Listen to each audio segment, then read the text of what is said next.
राजधानी वासियों को इस बार जल जमाव की समस्या नहीं झेलनी पड़े, इसके लिए जनप्रतिनिधियों ने कमर कस ली है और लगातार क्षेत्रों का निरीक्षण कर रहे हैं। स्थानीय बीजेपी सांसद रामकृपाल यादव ने जगनपुरा और बादशाही पाइन का निरीक्षण किया। उनके साथ स्थानीय पार्षद, नगर निगम और जल संसाधन विभाग के अधिकारी भी मौजूद थे। सांसद ने कहा कि इस बार सरकार और नगर निगम ने काफी तैयारी की है। हमने भी बराबर निरीक्षण किया है और जो भी कमी है उसे दूर करने का निर्देश दिया जा रहा है। सांसद ने ये जरूर आश्वासन दिया कि इस बार नगर वासियों को कम परेशानी होगी। भ्रमण किया अभी वार्ड नंबर 32 है। हर साल यहाँ जल जमाव की समस्या से लोग परेशान होते हैं और लगातार हम लोग 3 बार से मैं आ रहा हूँ। पिछले बार 2019 में जब जल जमाव था, बाढ़ का स्वरूप ले लिया था पूरे पटना में, ये भी था। उसके बाद से सरकार ने, नगर निगम ने ज्वाइंटली उससे काम किया है और मैं समझता हूँ कि इसमें अभी और काम की आवश्यकता है। तो आज खास तौर पर पटना नगर निगम के स्थानीय हमारे जो वार्ड पार्षद हैं श्रीमती पिंकी देवी, इनके साथ कार्यपालक पदाधिकारी कंकरबाग अंचल, जल संसाधन विभाग के स्कूटी इंजीनियर और उनको के स्कूटी इंजीनियर, इन सब लोगों का ज्वाइंट हम लोगों ने विजिट किया है।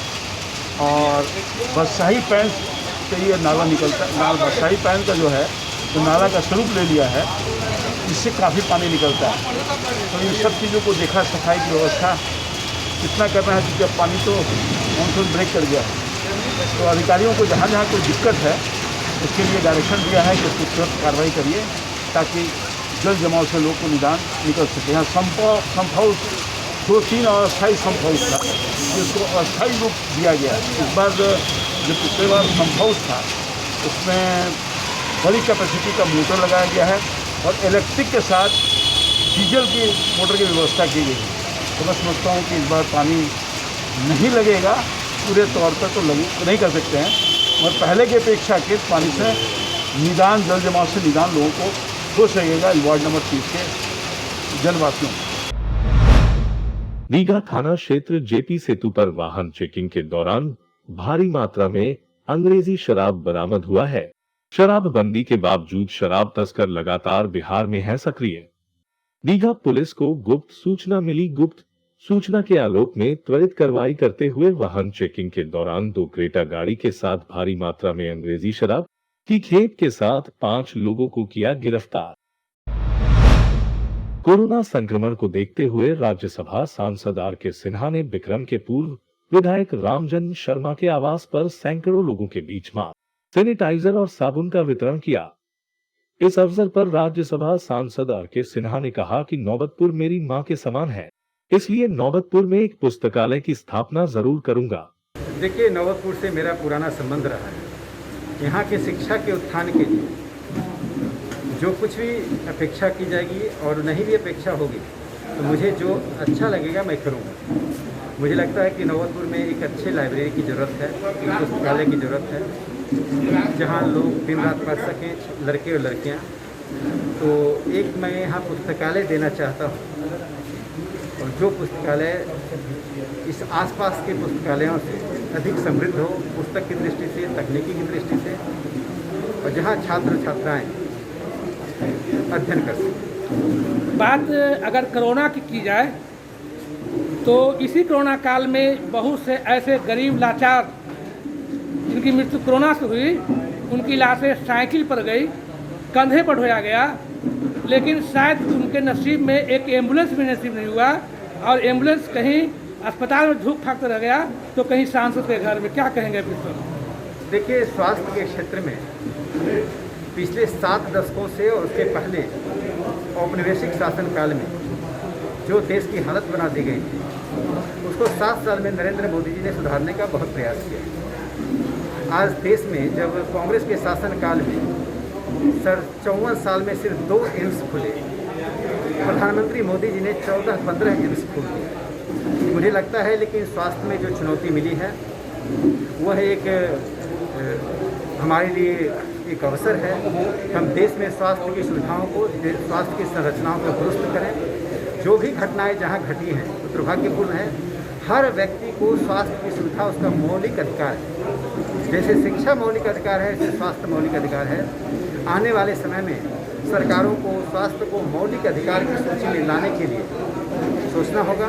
और मैं मानता हूँ कि स्वास्थ्य के अधिकार को भारत के फंडामेंटल संविधान के फंडामेंटल राइट्स में मौलिक अधिकार में शामिल किया जाता है। विद्यालय में जाकर के इन्होंने पढ़ाई पढ़ी वही प्रोफेसर भी बने और आज हम लोगों का सौभाग्य है कि राज्यसभा के सांसद हैं और हमारा आवाज बन के वहाँ काम करेंगे। इनकी सूचना जैसे ही मिली मेरा जन्मदिन में उनके यहाँ आ रहा हूँ और जो दल का निर्देश है सेवा ही संगठन हर जगह यह पर्व के रूप में मनाया गया। आज हम सोच रहे हैं कि बेगूसराय, खगड़िया, समस्तीपुर तमाम जगहों में इनके सौजन्य से राजेश्वर बाबू प्रधानाध्यापक अभी आए हैं। आपका स्वागत है। आप बैठिए। विद्यालय के प्रधानाध्यापक और इन्होंने कहा कि मैं वहाँ यहाँ हमारा मिट्टी से संबंध रहा है, वहाँ भी मैं आकर के अपने लोगों के बीच में सेवा भावना के संगठन, सेवा संगठन के माध्यम से लोगों को कोरोना के प्रति जागृत करने का काम करेंगे। और उसी दरमियान इन्होंने भारी मात्रा में सैनिटाइजर, डिटॉल साबुन, मास्क, ये सारे चीजों आपूर्ति 3 दिन पहले करा रखा था। हम तो सोच रहे थे लेकिन कोरोना में अभी प्रतिबंधित है। 50 से अधिक की संख्या में एक जगह नहीं उपस्थित होना है, लेकिन हम अपने लोगों को मतलब रोक कैसे सकते हैं। भाई जी मतलब कुछ नहीं, केवल यहाँ से बैठ करके दुर्भाग्य पर अपने लोगों को बोल दिया। वैक्सीनेशन को लेकर पटना जिले के पुनपुन प्रखंड कार्यालय परिसर में हर्ष लोक कला जत्था मंच के द्वारा नुक्कड़ नाटक के माध्यम से लोगों को वैक्सीन लेने के लिए जागरूकता अभियान चलाया गया। मौके पर प्रखंड विकास पदाधिकारी पुनपुन शैलेश कुमार केसरी, प्रखंड शिक्षा पदाधिकारी महेश प्रसाद शर्मा, संकुल समन्वयक गजेंद्र कुमार के अलावा प्रखंड के सभी कर्मचारी मौजूद रहे।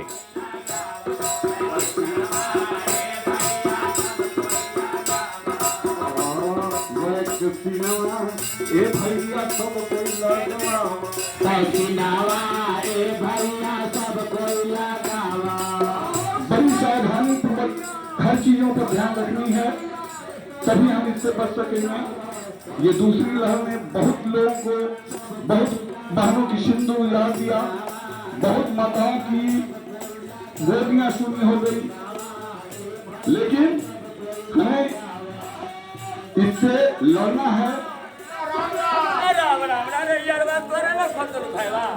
एक महीने के बाद तेने मौका मिले तो कुछ बैठ कर बात कर सके या फिर अच्छा कैसे होगा।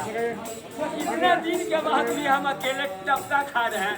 देखा रोज हमारे आते थे पप्पू भैया हाँ आ रही है और सोचा मैं ठीक है भाई जानते हैं ना लॉकडाउन में लगा हुआ था। हाँ भाई तो पहले रहते थे। अरे आपसे कम तो सुविधा मिला कि बाहर जाके अपना नियम कानून मास्क लगा के सोशल डिस्टेंस तक बैठ सकते। अब तो बैठेंगे ना और सोचेंगे ना भी के बारे में कैसे हम लोग बचेंगे, कैसे लोग के बचाएंगे। इधर आइएगा दूर दूर। नालंदा कॉलेज बिहार शरीफ की छात्रा निकिता सिन्हा के ग्रेजुएशन का सर्टिफिकेट विश्वविद्यालय द्वारा निर्गत न होने के कारण बिहार लोक सेवा आयोग ने उन्हें अयोग्य घोषित कर दिया। जानकारी के मुताबिक निकिता सिन्हा बीपीएससी 64वीं की उत्तीर्ण अभ्यर्थी होती, परंतु आयोग ने उन्हें ग्रेजुएशन का सर्टिफिकेट जमा न करने के कारण इनकी उम्मीदवारी रद्द कर दी। इस संबंध में निकिता सिन्हा ने विश्वविद्यालय पहुंची, अपना सर्टिफिकेट प्राप्त किया, परंतु प्राप्त सर्टिफिकेट में उनका नाम ही गलत था। हाँ सर, मेरा रिजल्ट बीपीएससी में जो रोल नंबर है वो इशू किया गया, पर उसके साथ सर लिखा गया है कि मेरा उम्मीदवारी ही रद्द कर दिया गया है। और सर इसका रीज़न बताया गया है कि मैं ग्रेजुएशन का सर्टिफिकेट जमा नहीं कर पाई।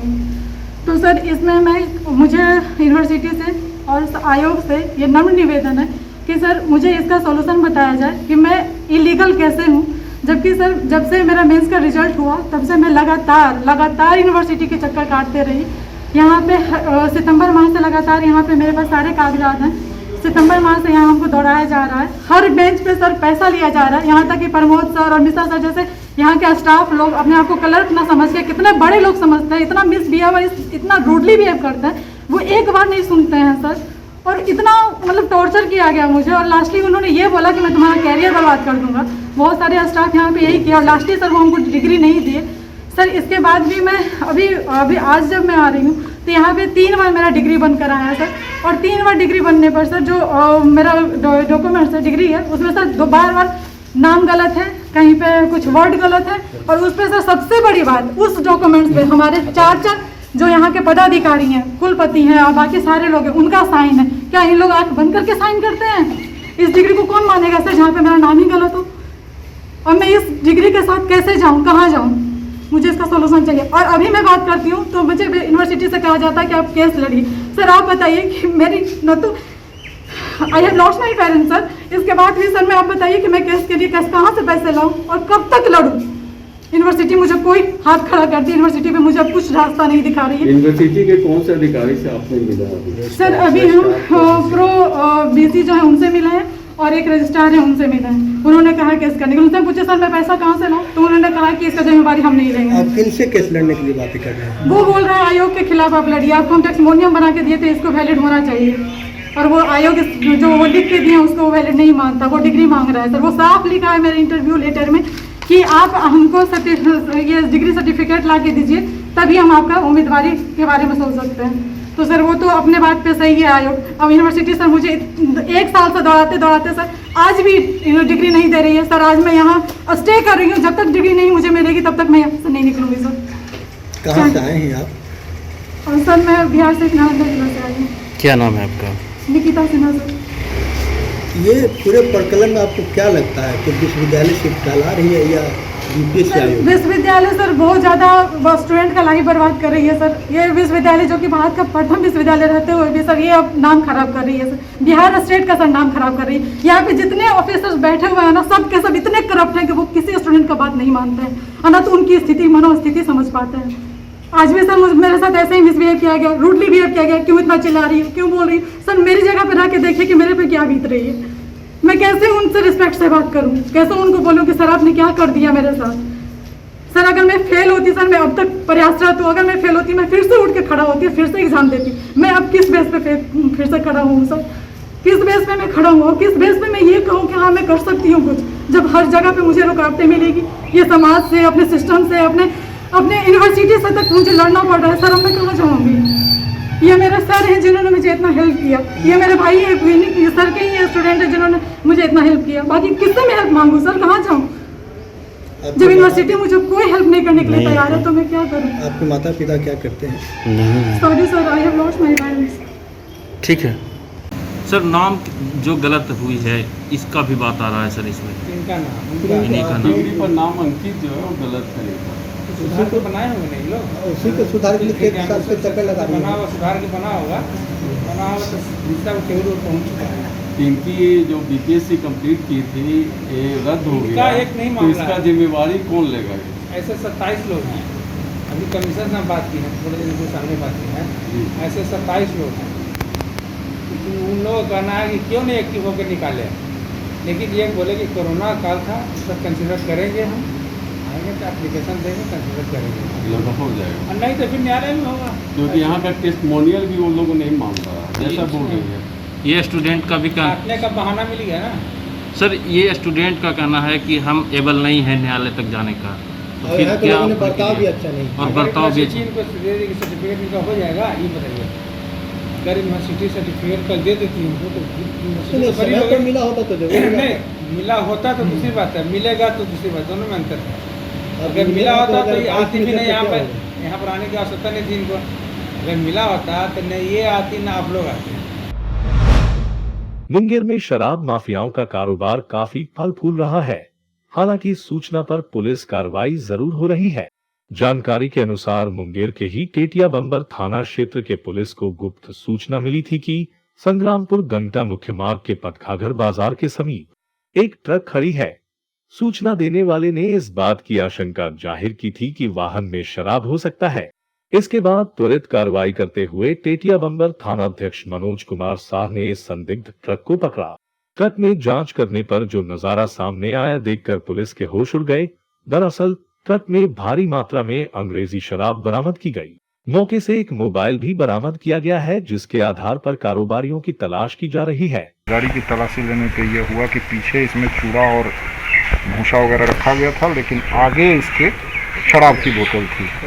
फिर गाड़ी को स्टार्ट करके किया गया तो इसमें कुल 4317 लीटर शराब है, 489 कार्टून में इनको रखा गया है। गाड़ी का रजिस्ट्रेशन नंबर है, यूपी का नंबर है, और इस गाड़ी से एक मोबाइल बरामद हुआ है, जो लगता है कि पुलिस की गतिविधि को देख करके वो भागे हैं जो गाड़ी से जुड़े हुए लोग थे और इस शराब से जुड़े हुए।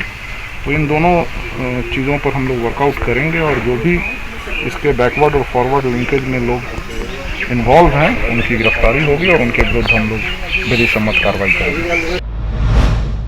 औरंगाबाद जिले में शुक्रवार को जिला परिषद के सभागार में जिला पंचायत संसाधन केंद्र भवन का निर्माण, दीनदयाल उपाध्याय पंचायत सशक्तिकरण पुरस्कार के तहत रफीगंज डाक बंगला के रिक्त भूखंड पर पार्क का निर्माण, नवीनगर निरीक्षण गृह एवं गो निरीक्षण गृह का 4 दीवारी निर्माण एवं अन्य निर्माण कार्यों का शिलान्यास कार्यक्रम जिला परिषद औरंगाबाद की माननीय अध्यक्ष श्रीमती नीतू सिंह के कर कमलों द्वारा किया गया।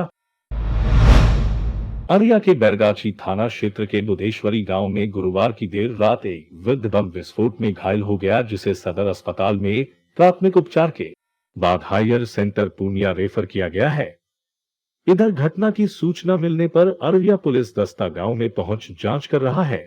जांच के क्रम में गांव से 2 जिंदा बम भी बरामद हुआ है।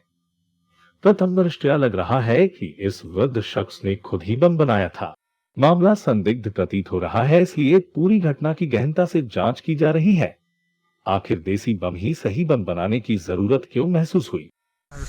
हाँ, इसी गांव के मामले में अभी आए थे, तो रात को जो इंजर्ड जिसका हाथ बम से जख्मी हुआ था उसको रात को ही थाना अध्यक्ष ने हॉस्पिटल भेजवाया था।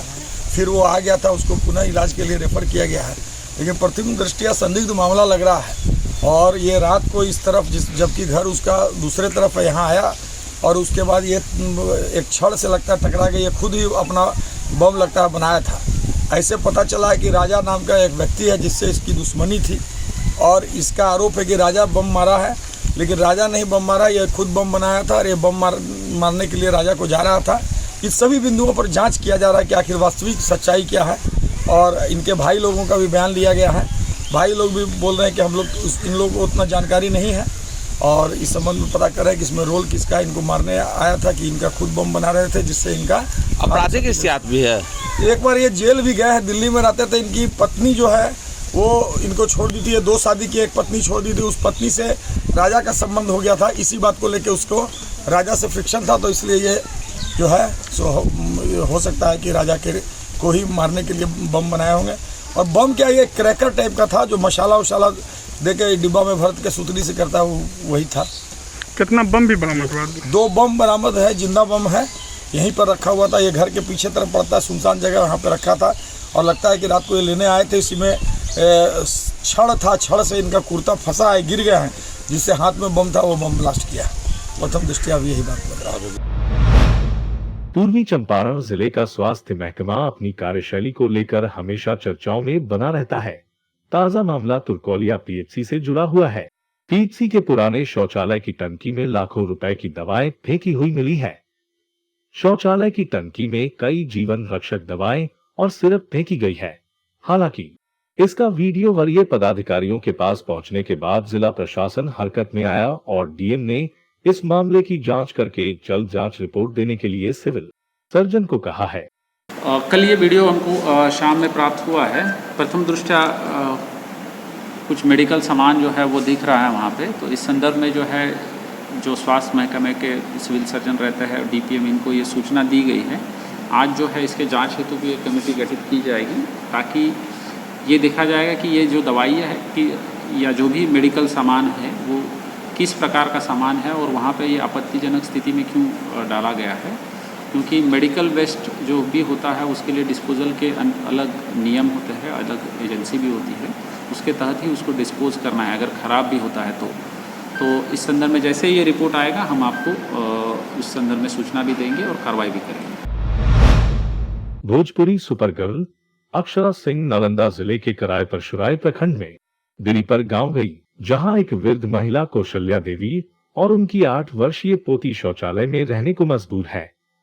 अक्षरा ने वहां जाकर हालात का जायजा लिया और फिर उन्हें आर्थिक मदद दी। अक्षरा ने वृद्ध महिला के इस हाल को दुर्भाग्यपूर्ण बताया और कहा कि ये घटना रोंगटे खड़े कर देने जैसा है। ये जानकर बेहद दुख हुआ कि एक बूढ़ी माँ के पास घर नहीं है और वह इतनी गरीब है कि उनके पास सर छिपाने को छत नहीं है, नहीं उनके बुढ़ापे का कोई सहारा है। आज मैं यहाँ आकर उनकी मदद की और जरूरत पड़ी तो आगे भी मदद करूंगी। ये पकड़िए आप, ये आप अपने हाथ में पकड़िए, लीजिए। इससे आपका जो हो पाएगा वो आप कर लीजिए, उसमें उस पैसा हम आपको देंगे, ठीक है? Thank you. आपकी बेटी बोल रहे हैं, मतलब काम लगवाना है। हाँ, काम लगा दिए हैं, काम लगा ले। काम लगवाइए। कैसे? एकदम चुप हो जाइए। अरे बाहर निकलेंगे तो देखिएगा ना आप। विधायक आगे काम लगवा दो। चलिए ठीक। अरे यार थोड़ा सा गैप बना ले, आराम से। उसको हम रखेंगे, हम रखेंगे।